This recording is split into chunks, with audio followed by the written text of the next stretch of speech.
Tomato আর বেগুনের এই combination just wow! এতটা বেশি মজার হয়ে থাকে এই ভর্তাটি।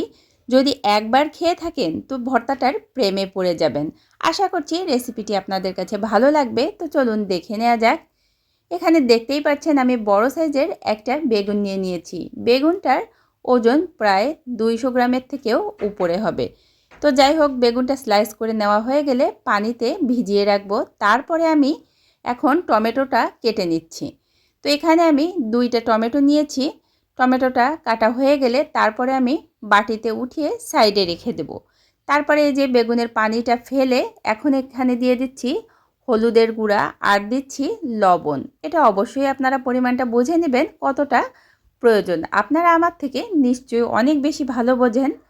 তো যাই হোক, এভাবে করে মিশিয়ে নিলাম লবণ আর হলুদ। আর এখন প্যান গরম দিয়ে দিয়েছি। এতে তেলটা গরম হয়ে গেলে এখন দিয়ে দিব বেগুন। তো আমি যেটা বলছিলাম, আমি কিন্তু বেগুন ভাজার ক্ষেত্রে তাতে ভাজি করি কিংবা ভর্তা বেশিরভাগই সরিষার তেল ইউজ করি। সরিষার তেল ইউজ করলে এতে তেলটাও কম লাগে।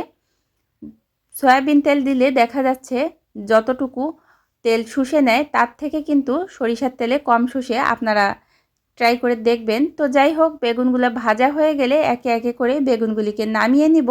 আর এখন দিয়ে দিচ্ছি টমেটো। টমেটো যখন ফ্রাই করবেন অবশ্যই খেয়াল করবেন এতে কিন্তু কোনো প্রকার লবণ বা হলুদ ইউজ করবেন না। লবণ দিলে এতে একটা পানি ভাব ছেড়ে আসে। আর চুলার আঁচটা কিন্তু অবশ্যই একটু বাড়িয়ে রাখবেন, অর্থাৎ মিডিয়াম ফ্লেমে ফ্রাই করে নিলেই হয়ে যায়। তো এই যে দেখতে পাচ্ছেন দুটোটা পাশ একটা ভাজা ভাজা ভাব হয়ে গেছে। লবণ দিলে কিন্তু একটা নরম নরম ভাব হয়ে যেত, পানি পানি। লবণ কোনোভাবেই ইউজ করবেন না। তো যাই হোক, এগুলিকে নামিয়ে নিলাম।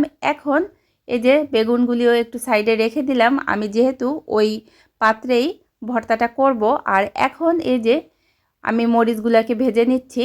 তো মরিচ ভাজা হয়ে গেলে এতে পরিমাণ মতো আর একটু লবণ দিয়ে দিব, যতটুকু লাগবে অবশ্যই আপনারা পরিমাণটা বুঝে নেবেন। তো প্রথমে একটু কম দিবেন, তারপর লাগলে আরও নেবেন। এখন আমি দিয়ে দিচ্ছি পেঁয়াজ কুচি। পেঁয়াজ কুচিগুলোকেও এর সঙ্গে ভালোভাবে হাতের সাহায্যে মিশিয়ে নিচ্ছি। আর আমার কাছে মনে হয় ভর্তা মানেই হাত না দিলে ভর্তার আসল টেস্টটা আসে না। তো আপনাদের যদি হাত জ্বলে তাহলে হ্যান্ড গ্লাভস ব্যবহার করতে পারেন। আর এখন এই যে এখানে দিয়ে দিচ্ছি ধনিয়া পাতা। এই সবগুলিকে একসঙ্গে খুব ভালোভাবে মিশিয়ে নিতে হবে যেন খুব সফট একটা ভাব হয়ে যায়। তো যখন পুরাপুরি মাখা হয়ে গেল, এর ভেতর দিয়ে দিচ্ছি প্রথমে টমেটো। আপনারা চাইলে কিন্তু শুধু টমেটো এভাবে ভর্তা করে খেতে পারেন, ভীষণ মজার হয়ে থাকে। তো যাই হোক, আজকে আমি যেহেতু দুইটা একসঙ্গে মিশিয়ে ভর্তা করব, তাই এই যে বেগুনগুলোকেও দিয়ে দিলাম। দিয়ে এবার আমি গ্লাসের সাহায্যে এটাকে ভালোভাবে মিশিয়ে নিচ্ছি। তো আপনারা চাইলে কিন্তু হাতের সাহায্যেও পুরো কাজটা করতে পারেন। এই যে দেখতেই পাচ্ছেন, দেখেই কতটা লোভনীয় মনে হচ্ছে। আশা করছি রেসিপিটি আপনাদের কাছে ভালো লাগছে। তো এই যে আমি দিয়ে দিলাম সরিষার তেল। ভর্তা হবে আর কাঁচা সরিষার তেলের ঘ্রাণ হবে না তা তো হয় না।